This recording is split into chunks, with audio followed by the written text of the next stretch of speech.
put this out like early next week. Cool.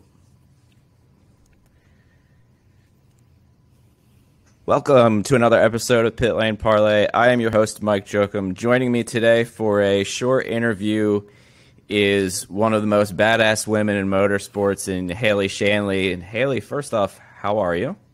Thanks for having me. I am doing well. Just enjoying my summer, trying to get more time on two wheels, less work, but always trying to find that balance. How are you doing? As I explained beforehand, it's been quite a day. I got injured at the post office. If anybody wants to ask, I will take that offline. But you know, weird things happen here in Indy, especially when it's like 96 degrees again today, and the AC is barely hanging on in my place. Same. It's pretty disgusting. I'm making a run for the northern border here tonight and going to Canada. I kid. I'm enjoying the warm weather while we have it, but it's a little much. Yeah, anything above like 80, and I'm like kind of a cranky old man. Like, and 90 is just like, I don't want to go. Like, my dog wanted to lay outside yesterday, and I'm like, dude, it's 97 degrees. This is not. You can't do this. Right. 100%. So before we kind of talk about everything you've got going on now, how did you get interested in motorsports? Originally, you take us through kind of the Haley's evolution into motorsports. Yeah, well, this dates back to my childhood, teenage years. I grew up in the Twin Cities, Minneapolis, Minnesota area, and just always grew up being a fan, vaguely following, NASCAR, but especially motocross, supercross. That was my thing. And in that same vein of the high-flying sports where I'm from, snowcross is really big. No surprise why I ended up there today, just following my path. But what really got me into motorsports was what really clicked for me in high school.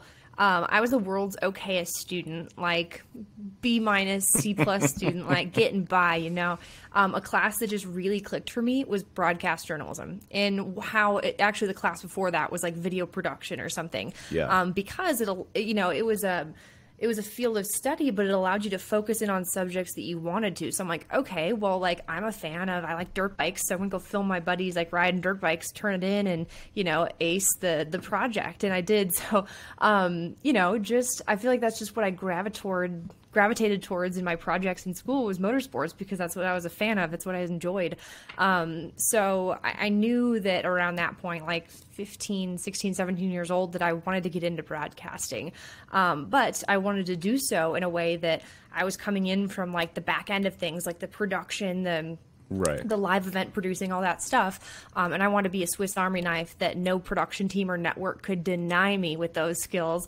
So I wanted to follow that path. But in high school and into my college years, graduating college, I was going to take any job I could in motorsports just to educate myself, learn not just about like pavement racing, motocross, supercross. I wanted to expand my knowledge base and just learn all that I could, learn the ins and outs, the cultures, all of that. So that's, it's been a long winding road of how I got to dirt track racing from there, which is where I really started professionally in this space.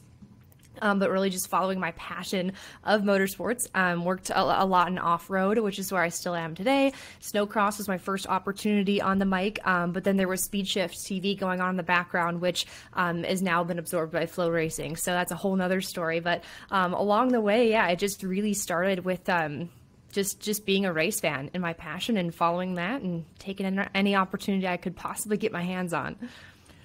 So who were your kind of, racing heroes? Who did you look up to, in those days? Loved a big Jeff Gordon fan on the NASCAR side. But on the motocross side, it was Kevin Windham and Chad Reed. Okay. All right. I like it. So let's see here. Snowcross. This one thing I've been fascinated with since I helped produce an episode of the A-Main podcast that you were a guest on a couple of years ago. Mm-hmm. And shout out to Matt and Billy for rocking all of that and introducing me to snowcross. But if somebody doesn't know what snowcross is, granted, our audience probably largely open wheel fans. So what is snowcross? What's, interesting about it? And then I guess point B is, where can people check it out for those who would be interested? It's a great question, and I really like comparing it to motocross because it's similar. The tracks are built with these big jumps and these high banked corners, similar to what you'd see on a moto or supercross track. And except it's snowmobiles, and instead of dirt, it's a snow track. It's one of the most scenic sports, in my opinion. Just that beautiful white snow, just paired with the high contrast of these loud, bright, beautiful machines. So it's high speed, it's action, it's a very physical sport. So that's what I'd compare it to. It has its roots. The sport of snowcross is really not that old.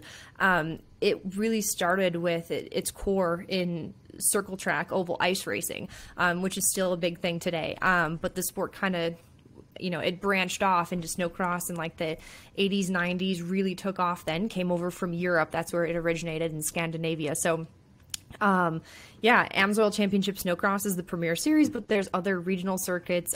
Canada has their national tour there, and to check it out, what's really cool that started this season is that Snowcross is now on Flo Racing. So we really want to get more motorsports enthusiasts excited about it, because while Snowcross, I'll be honest, it's a niche.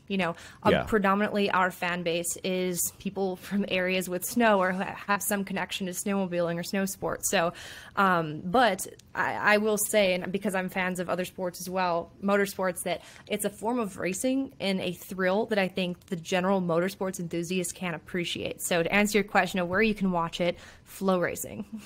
Awesome.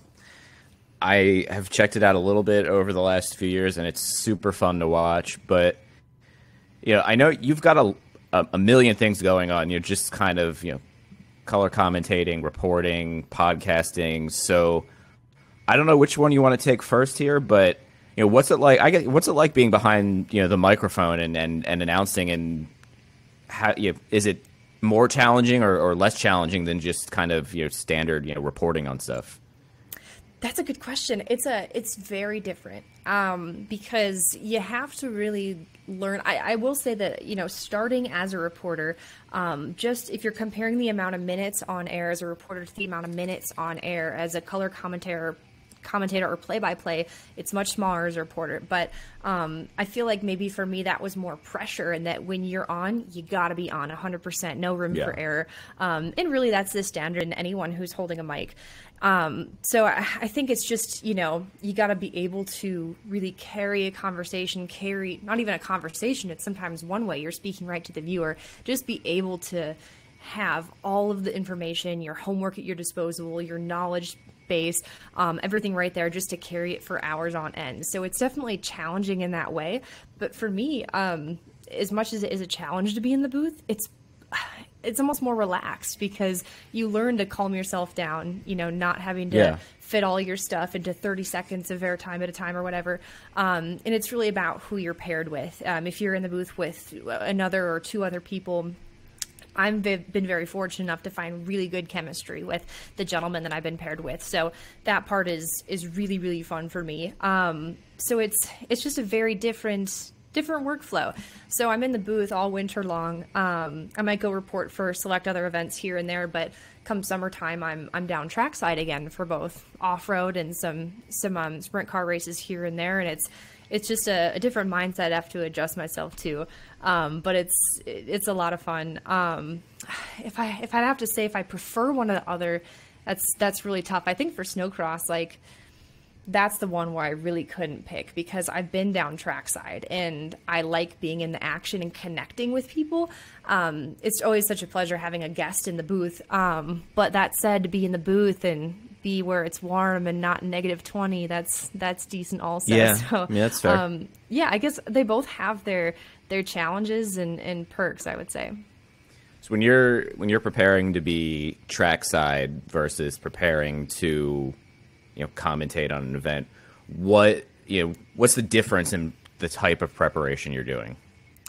I think when I go to report, kind of what my homework, and when I'm on site, and that includes my homework as well, just talking to people, I'll pick 4 or 5 good stories, let's say, for the average well, it's more than that. For off-road, if I have 6 on-air hits, every competition yellow, they're going to come to me. For every pro race, I got to have 6 good stories lined up. But you always got to be prepared for more if there's an extended red flag or just downtime in the broadcast to chime in. So it's more limited to, like, I come up with a list, whereas, you know, with being in the booth, you try to just have a broad spectrum of not just those stories, but you want to make sure you have like stats and a little bit of something on every single athlete out there to the best of your knowledge, facts on the venue. So I try to bring as much of that as I can into reporting, but just with what the production demands of me, it's more like story based, where I would say in the booth, it's just, yeah, like I said, very broad, but lots of hours put into it for both. That's for sure. Yeah, that last part has me thinking. So, you know, you're essentially on the road in some way, shape, or form for some racing, summer or winter. Do you ever get a rest? I do. That's become really, really important to me, actually. Yeah. Just not only like resting my mind, but my body as well. Yeah. I don't know how I would do it in my early 20s. Like I go out and just like have a beer and like enjoy myself, whatnot. Man, I can't do that anymore. Like I need to be in bed by like 10 p.m. if I'm waking up at sometimes 5:30 to get ready for a show. But not only that, but just to relax my mind, decompress, do my homework. So I've really learned to prioritize that. And also like being an introvert, like I recharge my batteries when I'm alone. Not saying I don't like people, but I just really need that time to like process the day, get ready for the next one. So sometimes when you're just in a situation like you have media days on end before a broadcast weekend, it's really exhausting. So I've had to, like, at the risk of sounding like someone who hates everyone, because that's not always the case, just have to politely excuse myself from some social outings and situations. But it's good. No, and in the summertime now, year round really, I went from doing so many different kinds of motorsports, from watercross, sprint cars, you know, midgets, micros, all this stuff, to where like I love doing that. But I think it was just kind of time for my schedule to narrow down a little bit. I wanted to hone in on and specialize on the sports that I was doing. I didn't want to just like know a little bit of each. I wanted to really know it all on just a few select projects. So that's why my schedule is a little bit more narrowed down now. I pretty much just stick to off-road and snowcross racing and ice oval in the winter time. And like I said, only a handful of sprint car events nowadays. And part of that is because Flo just kind of took me off the air. So, you know, kind of by my choice to scale down, but also some factors that are out of my control. So trying to prioritize that time to myself and, like you said, time to sleep. Yeah, I mean, trust me, I get it. A couple of years ago, I was like, yeah, I'm gonna go to, you know, cover the IndyCar race in Toronto and party on the night before the race, and that was when I learned. I was like, I'm too old to do, like, I need, because I just couldn't focus on the race, and I turned down a lot of like, oh, let's have beers. I'm like, okay, I'll have a beer, and then I'm going back to my hotel or my Airbnb or whatever, because I know, especially like this weekend and this past weekend in Road America, like driving home after the race, that's a 6-hour drive. And like getting up at 6 a.m., like I need my rest. Absolutely. And, you know, as a media person yourself, you probably know that foggy brain feeling. Like you may be like, you know, physically you may be like doing all right, but like during the race or right after, you're trying to do like a recap or a show or something. Yeah. And your brain just won't fire. And I don't know why it took me like my early 20s to figure out that, oh, maybe if you just like take care of your mind and your body, you can fight through that fog a little bit better. So yeah, you and I, we get it. Yeah, I had to learn the hard way. 2019 was a lot of like, wow, I probably shouldn't have stayed out late last night weekends. And then Toronto was like okay, you can't do this anymore. Mm-hmm. But so I know you've covered a ton of different racing. Is there kind of like a bucket list race that you haven't gotten to go to as a fan or to cover that you would like to get to in some capacity at some point? So I'm checking off, as a fan, I'm checking stuff off the list this year. I went to my first Indy 500 a few weeks ago. It was incredible. It was, I tell people in my family who haven't been, I'm like, this is the Disney World of motorsports, all right? Like, they spare no expense. All the stops were pulled out. So it was just such a wonderful time. Going to my first Formula One race this weekend in Montreal. So jealous. Never been to Formula One. And I think like a lot of people that I've spoken to got really into it when that Netflix series came out, because I had vague familiarity with it. You know, you loosely follow it, but that just like ignited something. So as a fan, checking those out. But as professionally, events I want to cover, I've been so fortunate to cover like the biggest ones that I've wanted to, you know, being a big 410 wing sprint car girl, just to have been able to work with the All-Stars I love that. I cherished every moment.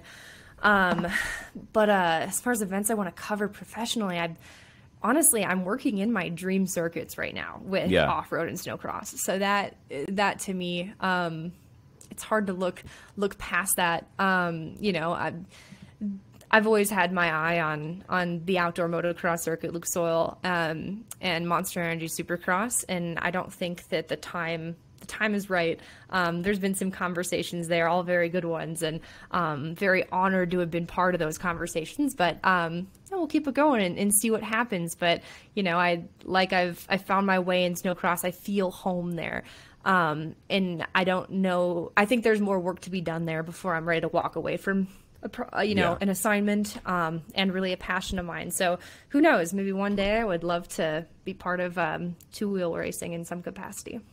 Hell yeah. So, first off, jealous about Montreal. I still, despite having F1 episodes weekly for the last couple years, have not gotten to cover a race. So, and this week, it was just too much IndyCar on the road to me to want to go this weekend. But last question.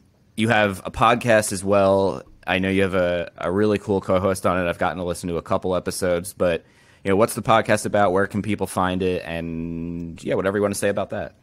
Yeah, so I'm on a couple of podcasts right now. My friend Jackie Reese and I, we recently retired our podcast. Like our careers are getting in the way, and you know, just with her racing schedule and stuff, it's gotten so hard. So that was the Mini Moto Show. We specialized in talking about snow bikes, the backcountry, but specifically with the racing side of things with AMSOIL Championship Snowcross. So I wouldn't say it's completely done and dusted. You know, never know, we might resurrect that one come snowcross season again. But that's been a really fun one for sure. But the current projects I work on too are the Snowcross podcast presented by AMSOIL and the Grand Prix Skidoo de Valcourt podcast, which is GPSV. If you're not familiar, it is it's one of my favorite events of the winter. It is a very large ice oval snowcross snow bike, and VTT, which is their